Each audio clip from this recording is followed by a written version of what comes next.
The number one lesson I could offer you where your work is concerned is this: become so skilled, so vigilant, so flat out fantastic at what you do that your talent cannot be dismissed.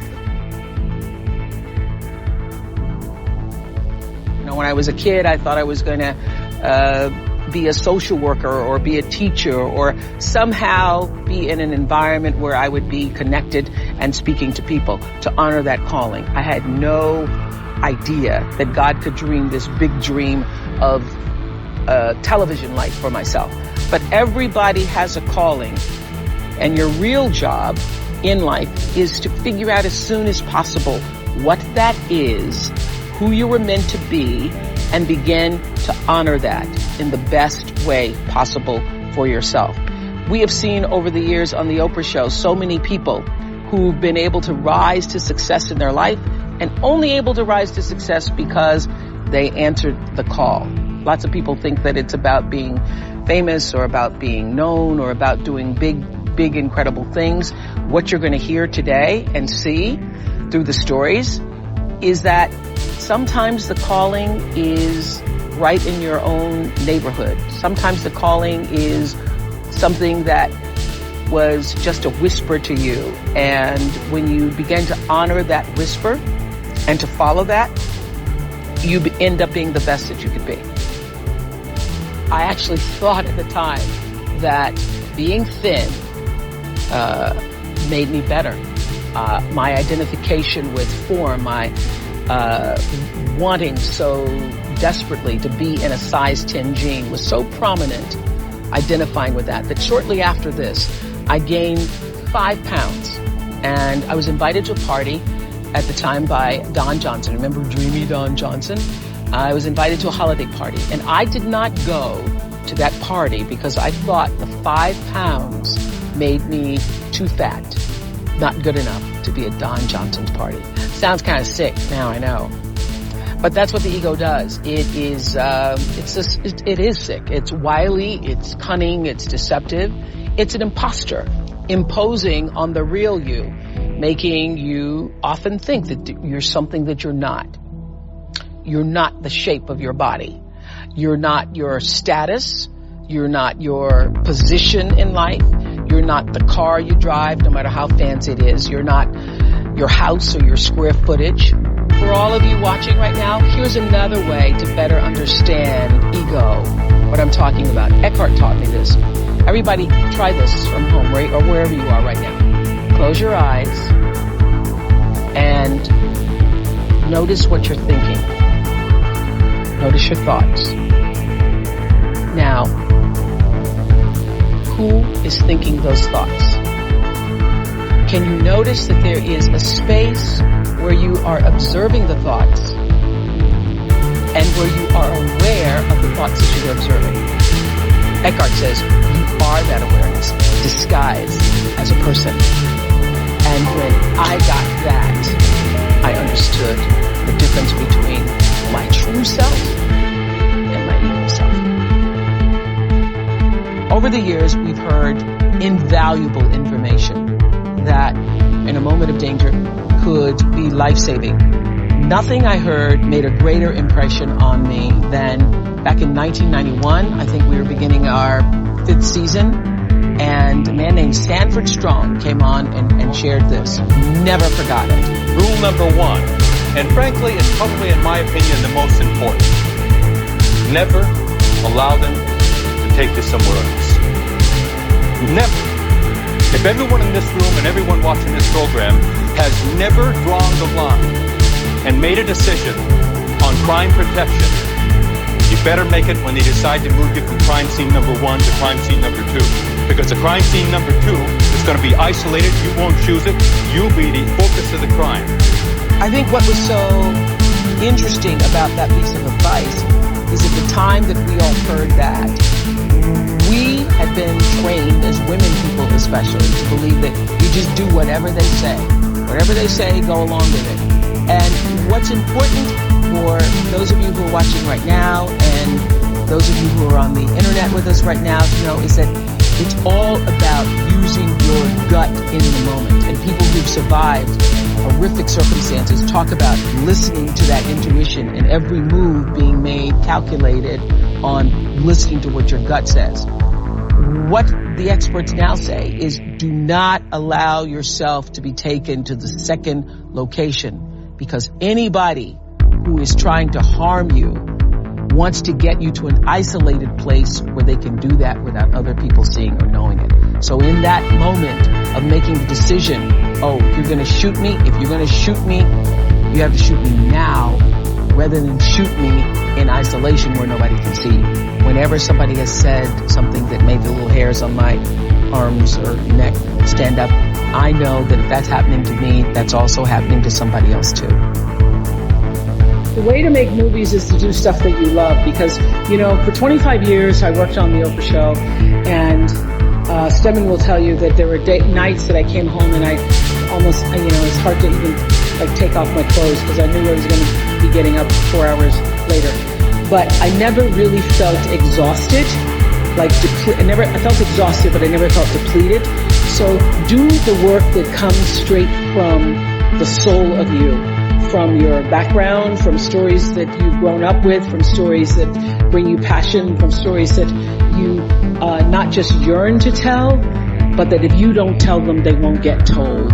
And when you are operating, you know, the single greatest wisdom I think I've ever received, other than when people show you who they are, is that the key to fulfillment, success, happiness, contentment in life is when you align your personality with what your soul actually came to do. I believe everybody has a soul and has, you know, their own personal spiritual energy.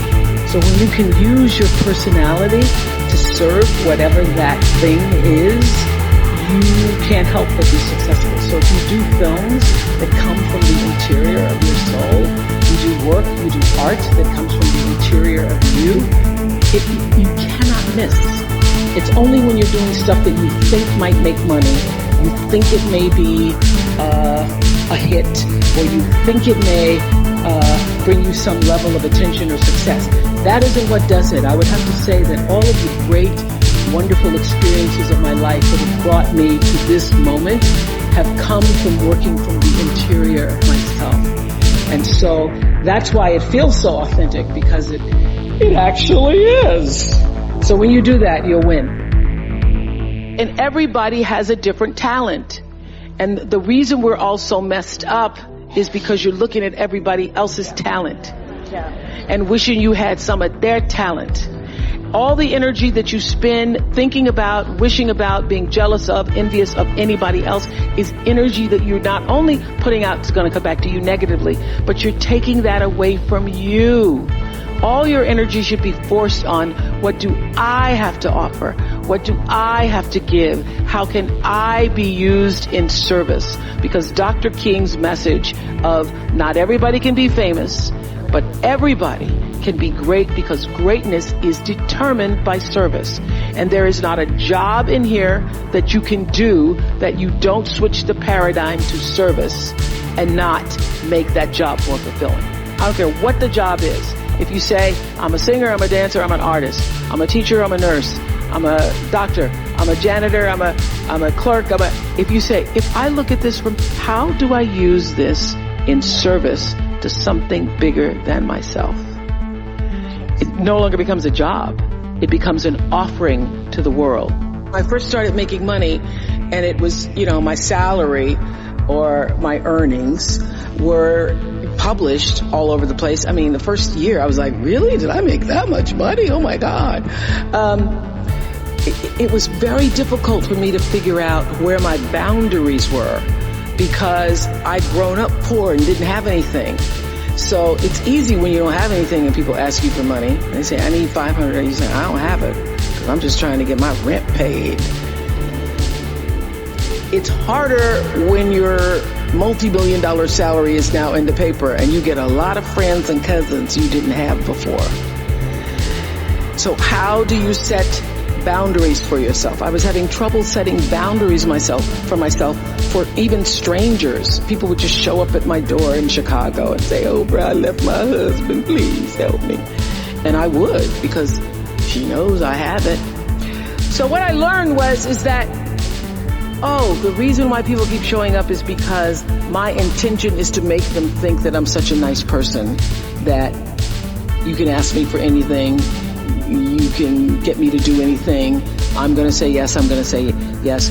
So when Stevie called me this time, I thought I'd try out my first no on Stevie. Let's start big.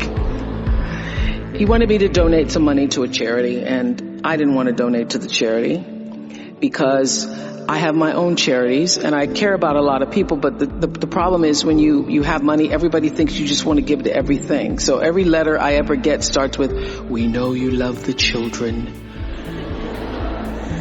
Yes, I do love the children, but somebody else is going to have to help the children. So I said to Stevie, no. And as a person who has that disease to please, I was waiting for him then to say, I will never speak to you again. I will never call you. I will never sing a song for you. And he didn't. He just said, okay. Okay? Okay, it's okay? He said, okay, check you later. And what I learned from that is, many times you will have angst and worry about things and put yourself in a state, like someone said this morning because their phone went off, they were mortified over a phone, I said, really? You will put yourself in a state when the other person really isn't even thinking about you. So learning that I could specifically determine for myself what the boundaries were for me, what I wanted to do, give my money, give my time, give of my service to who I wanted to give it to when I did, that I get to make that decision. And just because you get 100 requests a week doesn't mean you have to try to fulfill all of that. Just because you have all of these demands on your time and on you doesn't mean that you have to say yes. You get to decide because you're the master of your fate, the captain of your soul, as William Ernest Henley said in Invictus. And understanding that really changed the meaning of my life, in that I was no longer driven by what other people wanted me to do, but took charge of my own destiny, making choices based upon what do I feel is the next right move for me. There was one woman out of all the celebrities, out of all of the famous, non-famous, infamous people. One woman Who was she? Her name is Tarai Trent. Listen to the story. I'm going to try to shorten it for you, Roderick. Okay. Tarai Trent, born and raised in a village in Zimbabwe. 11 years old, she's doing her brother's homework. She wants to go to school. Her father says no. You failed. You have to educate the boy. Yes, that's right. That's right. The boy has to go to school. You can't go to school. So she starts doing her brother's homework. She does her brother's homework. He goes to school. He gets all A's on his homework, yet he doesn't know the answers to the question. The teacher comes to the village to say, what is going on here? This boy doesn't know the answers, but his homework's perfect. She finds out that Tarai, his younger sister, is doing his homework. She begs the father to let Tarai go to school. The father says, no, she can't go to school. Finally, he marries her off. She marries at 11 and a half years old. She gets married. She has 3 children by the time she's 18 years old. A woman comes to the village from an NGO, Pepper International, and asks, what are your dreams? It's going to make me cry. Finally, you're going to make me cry. Ask her, what are your dreams? This child has never thought about what her dreams are. She says, write down your dreams. She writes down her dreams on a piece of paper. She folds them in a tin can, and she buries them under a rock. Her first dream was to be able to go to school in the United States of America and get a college degree. She ends up, through some miracle of the NGO, going to the United States. She gets a college degree. Wow. Yes, she gets a 4-year degree in 3 years. Tarai Trent. She goes back to the rock in Zimbabwe. She writes her next goal on the piece of paper. She buries it under the rock. She writes, I want to get a master's degree. She goes back to the United States. She gets a master's degree. By this time, she now has 5 children. She's married to a man who still beats her. Incredible. She goes back to the United States. She gets her master's degree. After the master's degree, she goes back to the rock in Zimbabwe. She writes down her final goal is to get a doctorate degree. And last year, she became Dr. Tararai Trent. Where did you find it? Where did I find it? I found her in the Nicholas Kristof's book called something the sky, underneath the sky or the sky. I found her in Nicholas Kristof's book. Mm-hmm. And I was reading the story. I had Nicholas Kristof on the show. Nicholas Kristof, the famous New York Times writer. And she wasn't there. She wasn't a part of the show. I'm reading the story. I can't believe this book, the story of this woman, as I'm reading the story. So when we go to do the show, the producers have Nicholas Kristof on. They bring on other guests, but this woman isn't there. I go, how could you not have her there? So we tape another show with Nicholas Kristof. We go back, I go, fine, we're going to find that woman, Tararai Trent. By this time, she's living in the United States. We followed her back to Zimbabwe to the rock. We pulled the tin can from underneath the rock.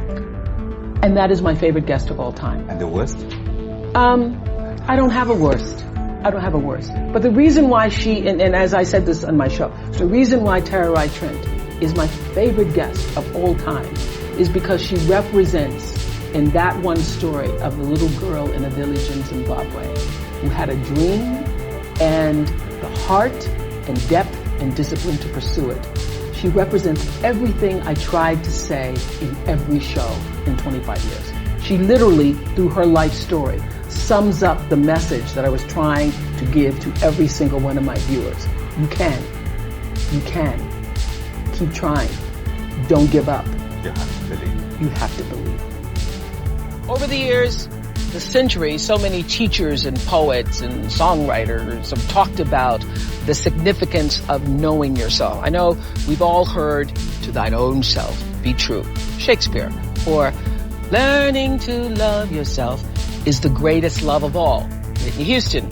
What I know for sure is that in all the talk about loving yourself, you can't begin to love yourself or even be true to yourself unless you know who you are, separate from your ego. So think about this for a moment. You're at home, listening, watching to me, and taking in the thoughts that I'm sharing right now. And there is an inner space that allows you to perceive these thoughts. Not even a space. I'm just using the word space because there is no other word. There is the ability to perceive what I'm saying and be aware of what I'm saying. That is where the true you abides, in that awareness, in the very center of yourself. And when you stray from that center, you get lost and you make mistakes. I learned this the hard way. Your ego takes over. Everybody has an ego. I used to think the ego showed itself through someone being arrogant or stuck up or haughty or the who does she think she is prancing down a red carpet kind of thing. Well, I'm in show business and the business of showing myself. So I'm aware that there's a lot of egotism involved in this business. And I always thought that I had my ego in check until I realized that it's not just the obvious. It's not always acting out or showing off. In 2008, I chose Eckhart Tolle's book, A New Earth, for my book club. And this book will change the way you view your life and the people around you and your world. Chapters 3 and 4 literally changed the way I saw myself and my ego. It changed for me what ego meant. And Tolle says that's any identification with form, meaning any identification, identifying with something that is not the center of yourself. That is possessions, material things, cars, titles, social status, or in my case, identifying with the deep desire to be thin. You will find true success and happiness If you have only one goal, there really is only one, and that is this: to fulfill the highest, most truthful expression of yourself as a human being. You want to max out your humanity by using your energy to lift yourself up, your family, and the people around you. Theologian Howard Thurman said it best. He said, "Don't ask yourself what the world needs. Ask yourself what makes you come alive, and then go do that. Because what the world needs is people who have come alive." The world needs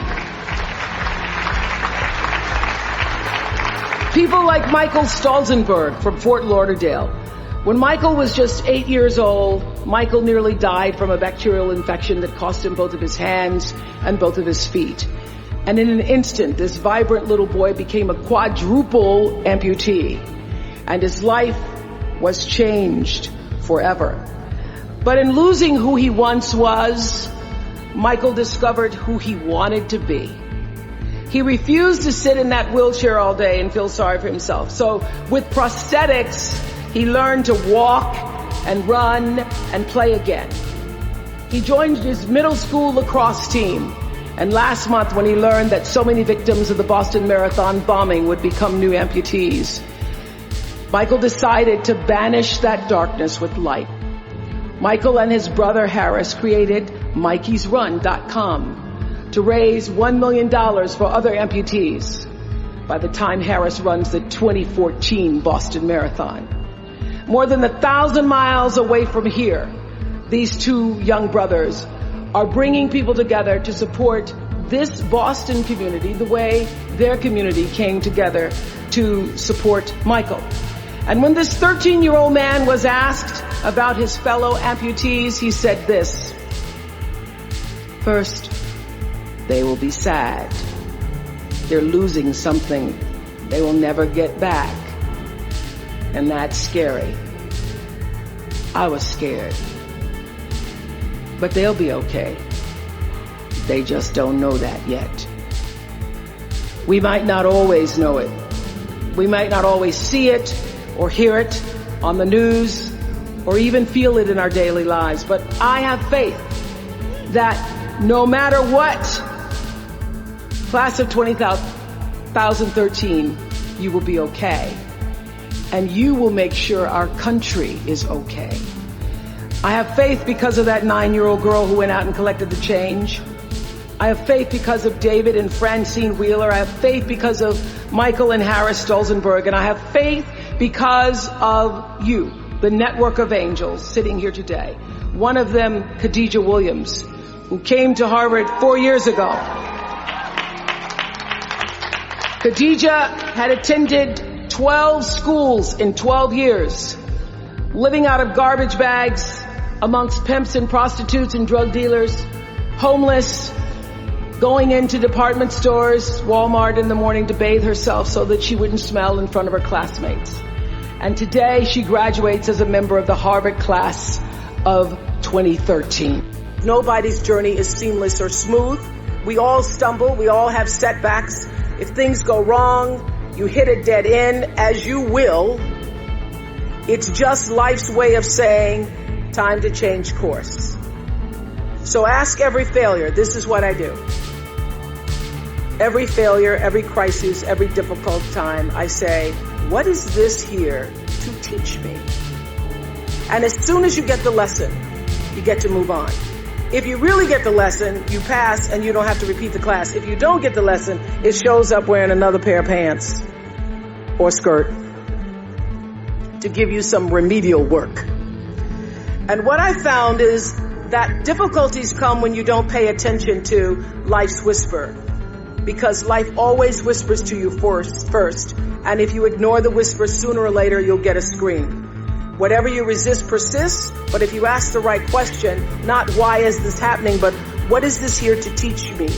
What is this here to teach me? It puts you in the place and space to get the lesson you need. My friend Eckhart Tolle, who's written this wonderful book called A New Earth, it's all about letting the awareness of who you are stimulate everything that you do. He puts it like this. He says, Don't react against a bad situation. Merge with that situation instead, and the solution will arise from the challenge. Because surrendering yourself doesn't mean giving up. It means acting with responsibility. Okay. Many of you know that, as President Hennessy said, I started this school in Africa. And I founded the school where I'm trying to give South African girls a shot at a future like yours, Stanford. And I spent 5 years making sure that school would be as beautiful as the students. I wanted every girl to feel her worth reflected in her surroundings. So I checked every blueprint. I picked every pillow. I was looking at the grout in between the bricks. I knew every thread count of the sheets. I chose every girl from the villages, from 9 provinces. And yet, last fall, I was faced with a crisis I'd never anticipated. I was told that one of the dorm matrons was suspected of sexual abuse. Well, that was, as you can imagine, devastating news. First I cried. Actually, I sobbed for about a half an hour.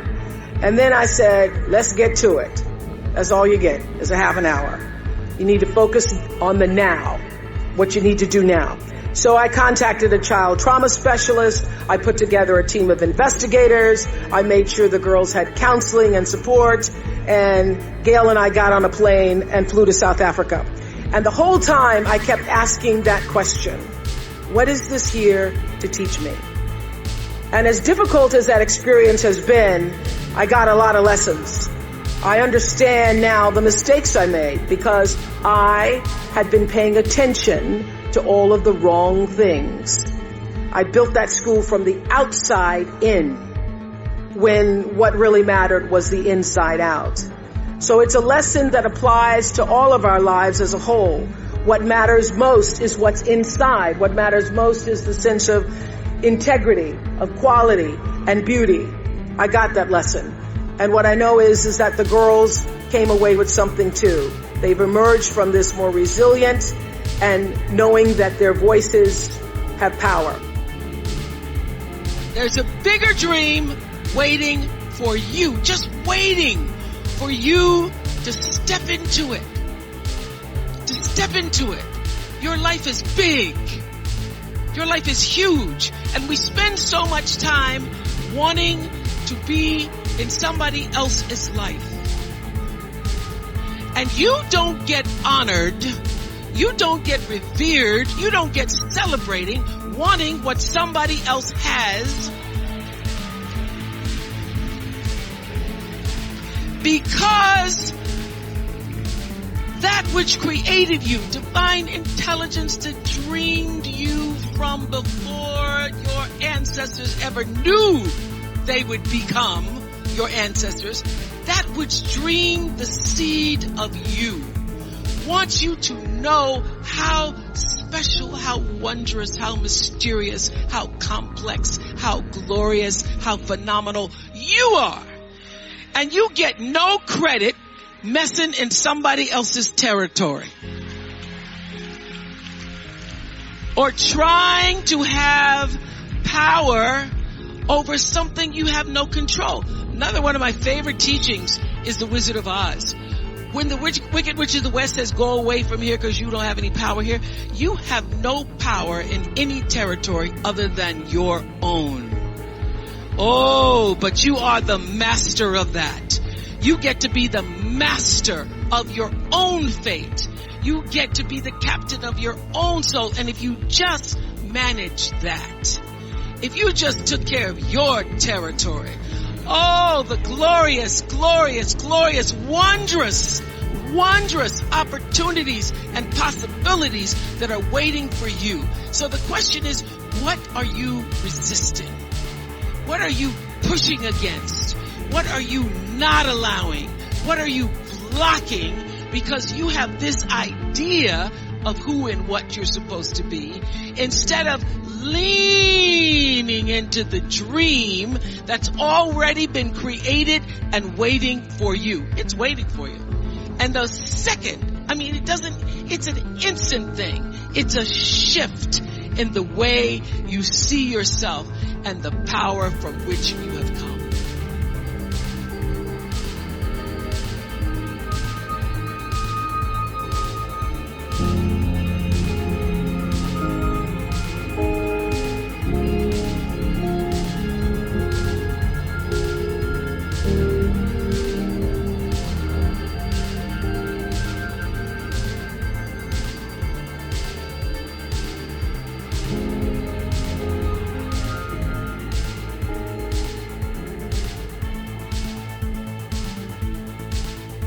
you.